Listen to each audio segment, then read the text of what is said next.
मैं हूं पल्लवी।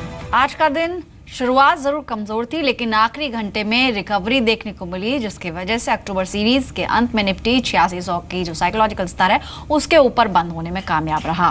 बाजार के जो दिग्गज शेयर थे उनकी काफी अहम भूमिका रही बाजार को संभालने में। ITC, ICICI bank, HDFC, doctor Reddy's यहां पर रिकवरी में अहम रोल रहा। 2 दिन की गिरावट के बाद आज बाजार में शॉर्ट कवरिंग देखने को मिली। हालांकि जो ग्लोबल क्यूज थे वहां से सेंटिमेंट में कोई खास सुधार नहीं आया। इंट्राडे में 8550 का लो लगाया निफ्टी ने और उसके बाद ऑलमोस्ट फ्लैट 8615 के लेवल्स पर क्लोज हुआ। सेंसेक्स में भी 1/4% की बढ़त रही, लेकिन मिड कैप्स आज भी ड्रैगर्स ही थे, वहां पर भी दबाव देखने को मिला। मिड कैप इंडेक्स ऑलमोस्ट 1% नीचे क्लोज हुआ। सेक्टोरल बेसिस पर अगर बात करें तो बैंकिंग, फाइनेंस, एफएमसीजी, फार्मा शेयरों में खरीदारी देखने को मिली, लेकिन आईटी, टेलीकॉम, ऑटो शेयर्स में काफी स्ट्रॉन्ग बिकवाली थी। इनफैक्ट बीएसई ऑटो इंडेक्स करीब 300 अंकों की गिरावट के साथ क्लोज हुआ। वहीं कंज्यूमर ड्यूरेबल इंडेक्स में भी 130 अंकों की गिरावट दर्ज हुई। आज तेल, गैस और मेटल शेयरों का दिन भी अच्छा नहीं था, वहां पर भी मुनाफा वसूली ही हावी रही। टाटा ग्रुप शेयरों की बात करें तो आज तीसरा दिन था गिरावट का। Tata coffee almost 3.5%, Tata spawn 4.5%, Tata Motors 1.5%, Tata Motors DVR almost 0.25% और टाटा केमिकल्स में 0.2% की गिरावट दर्ज हुई। एक बार एफआईज रियाइज का नंबर भी देख लेते हैं। आज एफआईज की तरफ से ऑलमोस्ट 470 करोड़ की बिकवाली रही, वहीं डीआईज की तरफ से 856 करोड़ की खरीदारी रही। और इस पूरे ही विवाद में टाटा ग्रुप और सारिस मिस्त्री के बढ़ते विवाद में पहली बार टाटा ग्रुप ने अपनी चुप्पी तोड़ी है। आपको बता दें कि टाटा ग्रुप ने सारिस मिस्त्री के 5 पेज के ईमेल का जवाब दिया और इस जवाब में उन्होंने कहा कि अब तक जितने भी आरोप सारिस मिस्त्री ने लगाए हैं वो बेबुनियाद है। उन्होंने ये भी कहा कि पब्लिक फोरम में इस ईमेल का लीक होना ये गलत था और सभी आरोपों का सही तरीके से जवाब दिया जाएगा। लेकिन इससे टाटा ग्रुप की इमेज पर थोड़ा असर जरूर पड़ा है, इमेज खराब करने की कोशिश उन्होंने की है। इसके अलावा उन्होंने इस जवाब में लिखा कि ये जितने भी आरोप लगाए गए हैं वो माफी के लायक नहीं है। टाटा सन्स ने माना कि टाटा ग्रुप के बोर्ड ने सारिस मिस्त्री पर से भरोसा खो दिया था और इसके कई कारण थे, लेकिन जो आरोप उन्होंने लगाए हैं कि उन्हें एक लेम डक चेयरमैन के तौर पर रखा गया, ये कहना गलत होगा, क्योंकि उन्हें एक चेयरमैन के तौर पर पूरी आजादी दी गई थी। इनफैक्ट आपको बता दें कि सारिस मिस्त्री को हटाने के बाद बॉम्बे हाउस में अच्छी खासी सरगर्मियां हैं और अगर सूत्रों की माने तो रतन टाटा जल्द ही टाटा ग्रुप कंपनियों का परफॉर्मेंस रिव्यू करवा सकते हैं। ये रिव्यू सारिस मिस्त्री के आरोपों को देखते हुए कराया जाएगा। टाटा ग्रुप की 5 बड़ी कंपनियों का परफॉर्मेंस रिव्यू हो सकता है, ये सूत्रों के हवाले से खबर आ रही है। इस दौरान कंपनी की जो वित्तीय हालत है उसकी समीक्षा की जाएगी और इसके साथ ही टाटा ग्रुप सूत्रों के मुताबिक सारिस मिस्त्री कई कंपनियों के बोर्ड से भी इस्तीफा दे सकते हैं। हालांकि टाटा ग्रुप उन्हें हटाने की अभी कोई जल्दी नहीं कर रहा है, ऐसा सूत्रों के हवाले से खबर आई है। जिन 5 कंपनियों के बोर्ड चेयरमैन हैं उन पर नजर डालते हैं। Tata steel, Tata global, TCS, Tata Motors और टाटा केमिकल, ये वो कंपनियां हैं जिनमें अभी वो एज अ बोर्ड चेयरमैन मौजूद हैं। अपने पद से बर्खास्त होने के बाद आपको याद होगा कि कल सारिस मिस्त्री ने एक बड़ा लंबा चौड़ा चिट्ठी, एक मेल यानी कि टाटा ग्रुप को भेजी थी और उस मेल में उन्होंने लिखा था कि उनके फैसलों पर लगातार रतन टाटा की तरफ से इंटरफेरेंस रहता था, हस्तक्षेप रहता था और उनकी स्थिति एक लेम डक चेयरमैन जैसी हो गई थी। इनफैक्ट अगर शेयर्स की बात करें तो पिछले 3 दिनों की गिरावट में लगभग 44,000 करोड़ की मार्केट कैप साफ हो चुकी है। आज के एक्सपर्ट किरण यादव हमारे साथ मौजूद भी हैं। किरण, आपका क्विक टेक इस पूरे डेवलपमेंट पे चाहेंगे। जिस तरह के टेक्स आ रहे हैं, अब टाटा ग्रुप की तरफ से भी रिप्लाई आया है और उन्होंने कहा है कि जो कुछ भी उन्होंने अपनी चिट्ठी में लिखा वो गलत है, बेबुनियाद है और पब्लिक फोरम में इस तरह से ये चीज़ें बाहर आना ये कहीं ना कहीं गलत था। खासतौर पर अगर हम टेक्निकल पर्सपेक्टिव से देखें, लगातार गिरावट इन सभी शेयरों में दिख रही है। पहले दिन शायद लगा बाजार को कि एक नी जर्क रिएक्शन था, इस तरह से उनको हटाया गया, लेकिन उसके बाद जिस तरह से डेवलपमेंट्स हो रहे हैं, आपको क्या लगता है अभी गिरावट कब तक जारी रहेगी? Very good evening Pallavi ji. मुझे लगता है कि गिरावट जो होनी थी वो हो चुकी है। न्यूज डाइजेस्ट कर चुके हैं इन्वेस्टर्स और जो नेगेटिव बात थी ये न्यूज आने से पहले, जैसे कि बैलेंस शीट वगैरह बाकी की बातें, वो हर एक अच्छा निवेशक जो होता है वो बैलेंस शीट को पढ़ के समझ के वो इन्वेस्ट करता है। तो कई ऐसे कंपनीज थे जिनमें प्रॉब्लम थी, लॉसेस थे, फिर भी डिमांड अच्छा था क्योंकि लोग अभी के परफॉर्मेंस नहीं देखते, अगले 3-4 साल के परफॉर्मेंस देखते हैं। और मुझे लगता है कि इस न्यूज की वजह से जो करेक्शन आया वो बहुत अच्छा है। टाटा मोटर्स बाय करने की सलाह होगी, क्योंकि इधर एक अच्छा सपोर्ट के नजदीक है। वैसे ही टाटा स्टील भी अच्छा करेक्शन दे चुका है, सस्ता हो चुका है। और अगर अगर अगर देखते हैं तो ये जो कुछ न्यूज आ रही है, इसकी वजह से जो कुछ अच्छा होने वाला है वो बिल्कुल होता नजर आएगा, और इधर से ज्यादा गिरावट देखने को नहीं मिल रही है। तो मुझे लगता है कि करंट लेवल्स में भी बाय करने की सलाह होगी। टाटा मोटर्स, टाटा स्टील की बात कर रहा हूँ। टीसीएस आईटी क्षेत्र के होते हुए मुझे लगता है आईटी क्षेत्र का न्यूट्रल व्यू है, तो उधर निवेश करने की सलाह नहीं होगी टेक्निकली। इनफैक्ट टीसीएस में आज रिकवरी भी दिखी थी और इतने दिन के उच्चतम स्तरों पर टीसीएस क्लोज हुआ था ऑलमोस्ट 1% की मजबूती के साथ। लेकिन टाटा स्टील इन स्तरों पर खरीदारी की जा सकती है और टाटा मोटर्स ये भी किरण मानते हैं कि इस गिरावट का फायदा उठाया जा सकता है। जो गिरावट दिखी है पिछले 3 दिन में, इन स्तरों पर नई खरीदारी की जा सकती है। चलिए अब कुछ दर्शक भी हैं फोन लाइन पर, उनसे बात करते हैं। हमारे साथ इस वक्त सबसे पहले दर्शक हैं कुणाल, जो कि झारखंड से हैं। नमस्कार कुणाल, गुड इवनिंग। बताइए कौन सा शेयर चुना है आपने? Good evening ma'am. मैंने सीएट के शेयर्स लिए हैं, ट्रेडिंग व्यू पॉइंट से लिए थे 1320 में 500 शेयर। तो मुझे क्या करना चाहिए? 1320 में आपने खरीदे हैं, फिलहाल तो नुकसान पर बैठे हैं। कितनी पुरानी खरीद है, कब से ले रखा है, अगर आप याद कर पाए? चलिए फोन डिस्कनेक्ट हुआ, लेकिन सवाल इन्होंने सीएट पर पूछा है किरण, और ऑलमोस्ट आज के सेशन में 2% की कमजोरी रही है। ओवरऑल मार्केट वीक था और इनकी जो बाइंग है 1320 की है, यानी कि इनकी बाइंग प्राइस से नीचे ही स्टॉक क्लोज हुआ है। आप जान नहीं पाए हम कुणाल से कि कितना समय इसे रख सकते हैं, लेकिन फिर भी आपका आउटलुक क्या है टायर स्टॉक्स में से, खासतौर पर सीएट पर?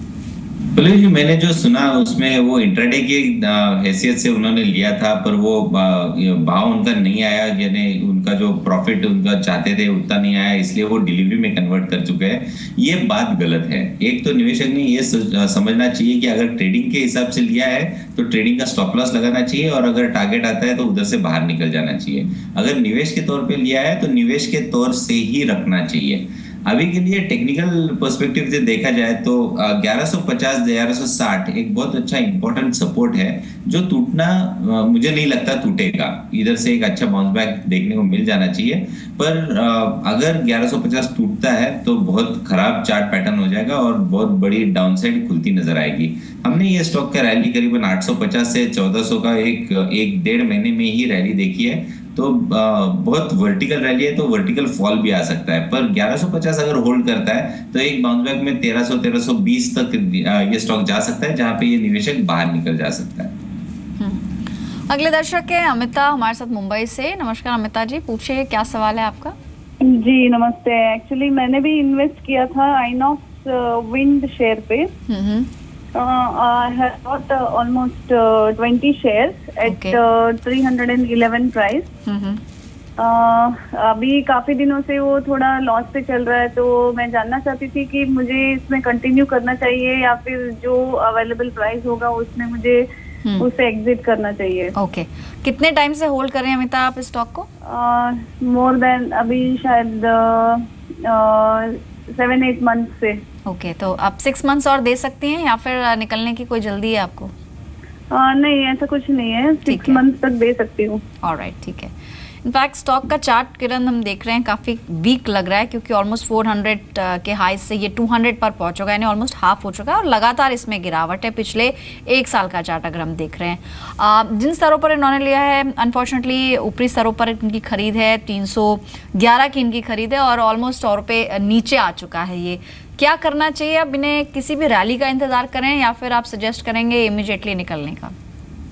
इमीडिएटली निकलने की ही सलाह होगी, क्योंकि इस स्टॉक में ऐसा कुछ दमखम दिखाई नहीं दे रहा है जहां से उनकी कॉस्ट भी रिकवर होती नजर आएगी, क्योंकि कोई ट्रेंड रिवर्सल पैटर्न नहीं है। हमने इसके पहले भी ऐसे पुल बैक रैलीज देखी है, जो कि जिसके बाद हमने और भी गिरावट गहराती हुई देखी है।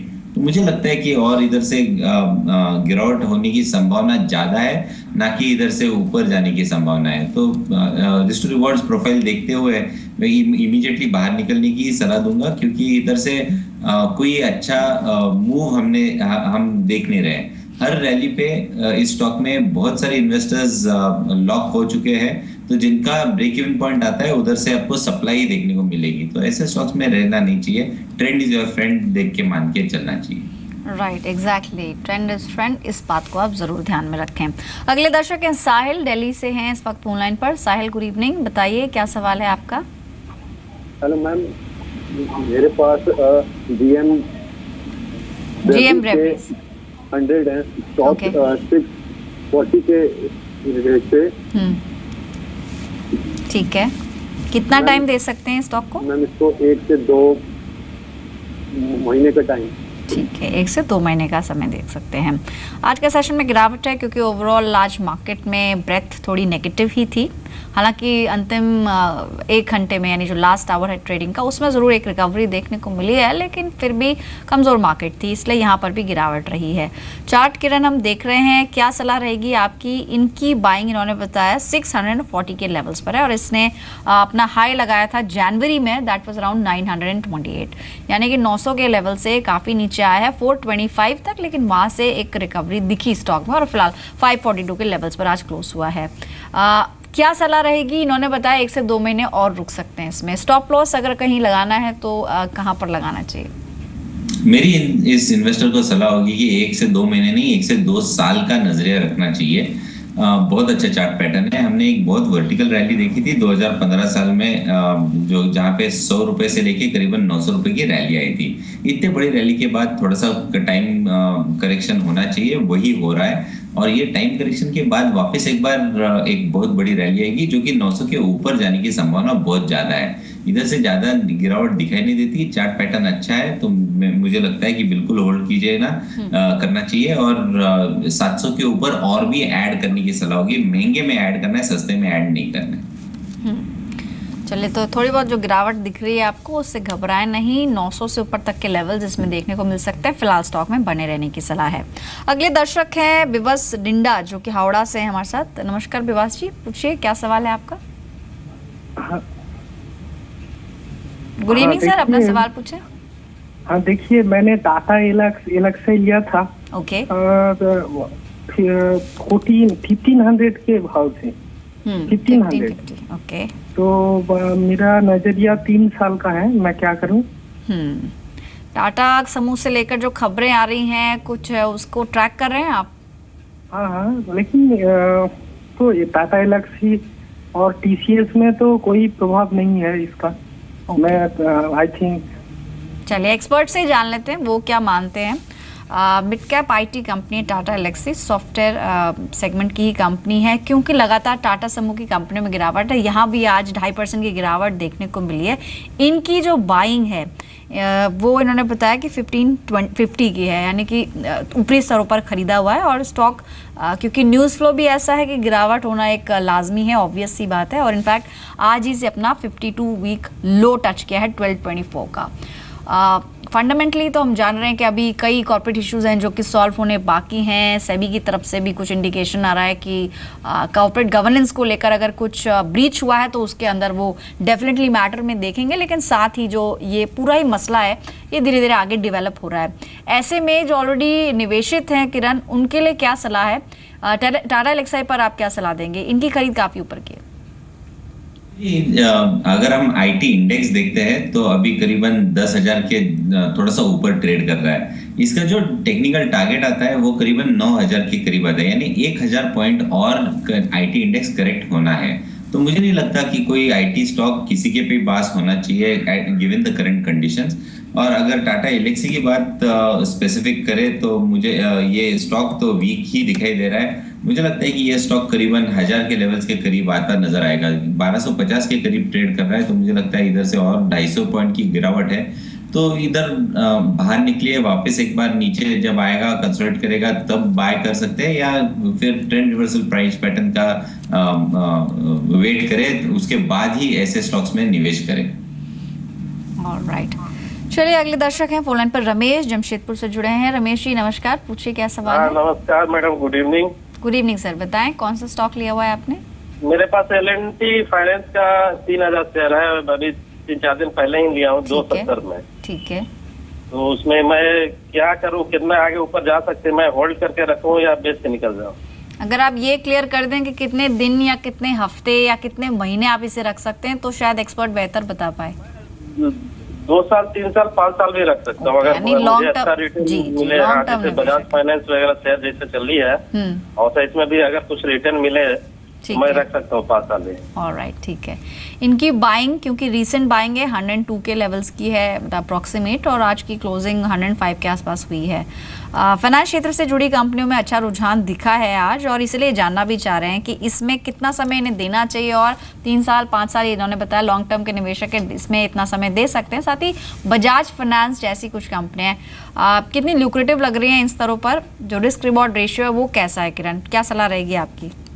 बिल्कुल, बहुत बेहतरीन इन्वेस्टमेंट स्ट्रैटेजी इस निवेशक ने चुनी है। 3 साल 5 साल का नजरिया हर निवेशक को रखना चाहिए, जिसके कारण उसको, और अगर अच्छी कंपनी है, जैसे कि मैंने पहले भी कहा है, ट्रेंड इज योर फ्रेंड। इसको अगर चार्ट को देखते हैं पिछले 1-1.5 साल में consistently higher top higher bottom कर रहा है, यानी अप ट्रेंड का है, तो ऐसे अप ट्रेंड वाले स्टॉक्स बिल्कुल रखने चाहिए। जब तक ये डाउन ट्रेंड वाले स्टॉक्स नहीं होते तब तक बिल्कुल। और मुझे लगता है कि एनबीएफसीज कोई भी हो, जनरल स्टेटमेंट है, बहुत ही अच्छे दिखाई दे रहे हैं। और मुझे लगता है कि ये जो बुल रैली है वो एनबीएफसी और बैंकिंग क्षेत्र के स्टॉक्स लीडर्स रहेंगे, और ये इसका भी टारगेट बहुत बढ़िया रहेगा। तो मुझे लगता है कि ये 3-5 साल बिल्कुल इसको देखे भी नहीं तो ज्यादा मुनाफा इस क्लाइंट को देखने को मिल जाना चाहिए। यानी कि अगर आप लंबा समय देंगे तो अच्छा रिटर्न आपको इन्वेस्टमेंट पर जरूर मिलेगा। और ऐसे ही कुछ स्टॉक्स हम बताते हैं आपको जहां पर आप निवेश कर सकते हैं, लेकिन याद रहे ये सभी स्टॉक्स इंट्राडे के लिए से बताए जा रहे हैं। तो चलिए जान लेते हैं आज के टॉप 20 स्टॉक्स कौन से हैं। पहला स्टॉक है अल्कली मेटल्स। Q2 के नतीजों से पहले शेयर में निचले स्तरों से रिकवरी देखने को मिली है।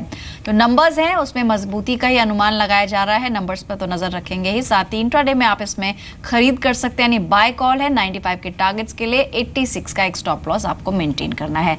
अगला स्टॉक है इरोज इंटरनेशनल का। कंपनी की फिल्म शिवाय, जो कि काफी टॉक्ड अबाउट फिल्म है, ये कल रिलीज होने जा रही है और फिल्म का पहले हफ्ते में अच्छे कलेक्शन का अनुमान है।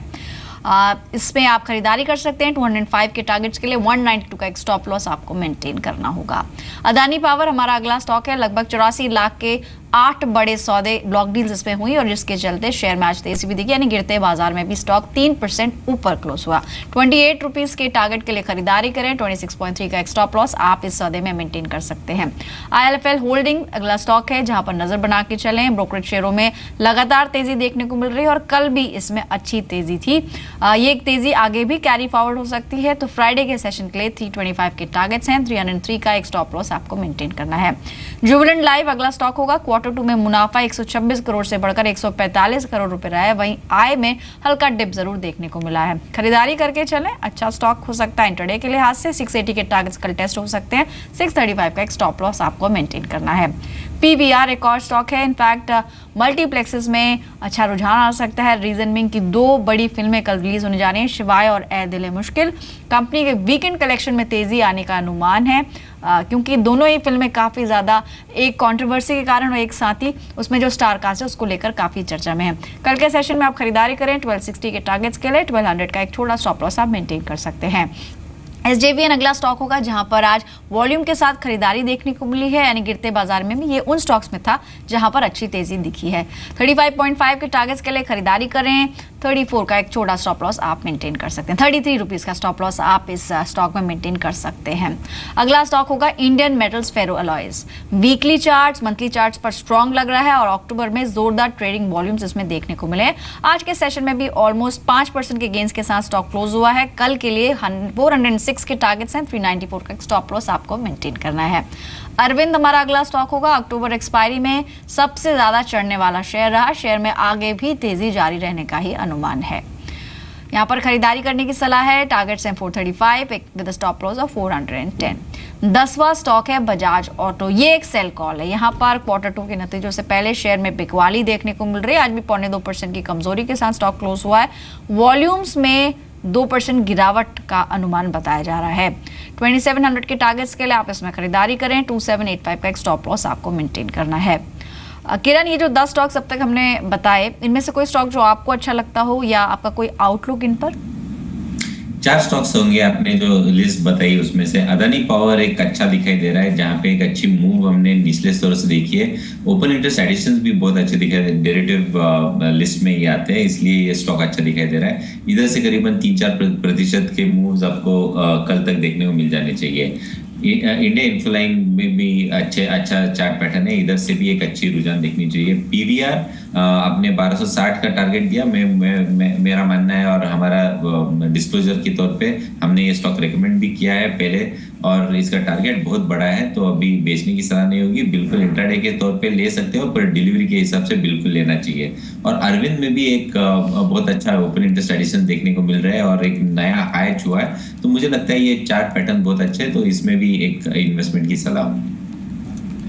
चलिए जान लेते हैं अगले 10 स्टॉक्स कौन से होंगे टॉप 20 में। 11वां स्टॉक है ओरिएंट रिफैक्ट्रीज का। 2016 के सबसे उच्चतम स्तर पर स्टॉक क्लोज हुआ है। 124 के टारगेट से इंट्राडे के लिए 119 का एक स्टॉप लॉस मेंटेन करना होगा। इंसेक्टिसाइड्स इंडिया अगला स्टॉक होगा, जहां पर पिछले 2 सेशन से वॉल्यूम्स में बढ़त देखने को मिल रही है और स्टॉक अपने सभी एम एवरेजेस के ऊपर क्लोज हुआ है। आज के सेशन में ऑलमोस्ट 4.5% के गेंस थे। कल भी ये तेजी जारी रह सकती है। 515 के टारगेट से विद स्टॉप लॉस ऑफ 496। अगला स्टॉक है जैन इरिगेशन का। अगर टेक्निकली देखें तो वीकली और मंथली चार्ट उसके काफी पॉजिटिव लग रहे हैं और पिछले 2 सत्रों की गिरावट के बाद अब स्टॉक आज पलटा है। तो यहाँ पर कल के सेशन के लिए खरीदारी कर सकते हैं। 111 के टारगेट्स के लिए 105 का एक स्टॉप लॉस आपको मेंटेन करना होगा। हिम्मत सिंगा सीडे अगला स्टॉक है, जहां पर आप नजर रख सकते हैं, आपके रडार पर हो सकता है। चुनिंदा टेक्सटाइल शेयरों पर दाव आप लगा सकते हैं। शेयर अपने सभी अहम एवरेजेस के ऊपर क्लोज हुआ है। 289 के टारगेट्स हैं इंट्राडे के लिए और 278 का एक स्टॉप लॉस आप लगा सकते हैं। आज के बाजार में ऑलमोस्ट 2.5% के गेंस के साथ स्टॉक क्लोज हुआ है। इसके अलावा गायत्री प्रोजेक्ट्स अगला स्टॉक है, जहां पर रडार पे आप रख सकते हैं। निचले स्तरों से शेयर में खरीदारी देखने को मिली और 20 वेमा के ऊपर आज स्टॉक क्लोज हुआ है। 680 के टारगेट्स होंगे, 660 का स्टॉप लॉस मेंटेन करना है। वाकरंगी अगला स्टॉक होगा। स्टॉक अब तक के उच्चतम स्तर पर क्लोज हुआ है। कल के सेशन में 250 के टारगेट्स के लिए आप इसमें खरीदारी कर सकते हैं। 242 का एक स्टॉप लॉस आप मेंटेन कर सकते हैं। ओरिएंट एब्रेसिव्स अगला स्टॉक है। शेयर में घटते वॉल्यूम्स के साथ बिकवाली देखने को मिली है। निचले स्तरों से मजबूत पुल बैक यहां पर आ सकता है कल के सेशन में, तो 39 के टारगेट्स कल आ सकते हैं। 36.7 का एक स्टॉप लॉस आपको मेंटेन करना है। डिशमिन फार्मा नतीजों के बाद शेयर में खरीदारी देखने को मिली है। 249 के टारगेट्स के लिए इसमें बाय कर सकते हैं। 239 का एक स्टॉप लॉस आपको मेंटेन करना होगा। कोरोमंडल इंटरनेशनल आज इसके नतीजे भी आए थे। बाजार की उठापटक में भी शेयर पॉजिटिव क्लोजिंग देकर बंद हुआ ऑलमोस्ट 282 के लेवल्स पर। कल 292 तक का एक टारगेट यहां पर अचीव हो सकता है, यानी 10 रुपए का मूव कल दिखा सकता है। यहाँ पे स्टॉप लॉस लगाए 278 का। और अब आज का आखिरी स्टॉक, यानी कल जो आपकी रडार पर होना चाहिए, पीजी इलेक्ट्रोप्लास्ट। शेयर सभी हम एवरेजेस के ऊपर क्लोज हुआ और पिछले 4 सेशन से जोरदार ट्रेडिंग वॉल्यूम्स स्टॉक में देखने को मिल रहे हैं। 187 का टारगेट होगा, 180 का स्टॉप लॉस। जो अगले 10 स्टॉक हमने बताया, Kiran any view on any of these? हाँ, 3-4 स्टॉक्स बहुत अच्छे दिखाई दे रहे हैं चार्ट के हिसाब से। ओरिएंट रिफ्रैक्टरीज, जैन इरिगेशन, उसके बाद हिम्मत सिंगा सिडगी, वकरंगी और डिशमैन, ये और कोरोमंडल, ये बहुत ही अच्छे चार्ट पैटर्न्स है। इसमें बिल्कुल आपका लक्ष्य होना चाहिए इंट्राडे और डिलीवरी दोनों के हिसाब से। तो उसमें डिलीवरी अगर लेनी है तो जैन इरिगेशन का सबसे अच्छा चार्ट पैटर्न दिखाई दे रहा है। उसमें मैं स्ट्रांगली बुलिश हूँ और मैं रेकमेंड कर चुका हूँ मेरे इन्वेस्टर्स को ये डिस्क्लोजर मान के चलना चाहिए। और डिशमैन का भी चार्ट बहुत अच्छा दिखाई दे रहा है। इनफैक्ट किरण, दिवाली का मौका है। अगर आप दिवाली के लिहाज से, यानी कि इस दिवाली से अगली दिवाली देखें, तो कोई 2 स्टॉक्स जो आपके पसंदीदा हो, जहां रेकमेंड करेंगे दर्शकों को कि दिवाली में निवेश किया जा सकता है?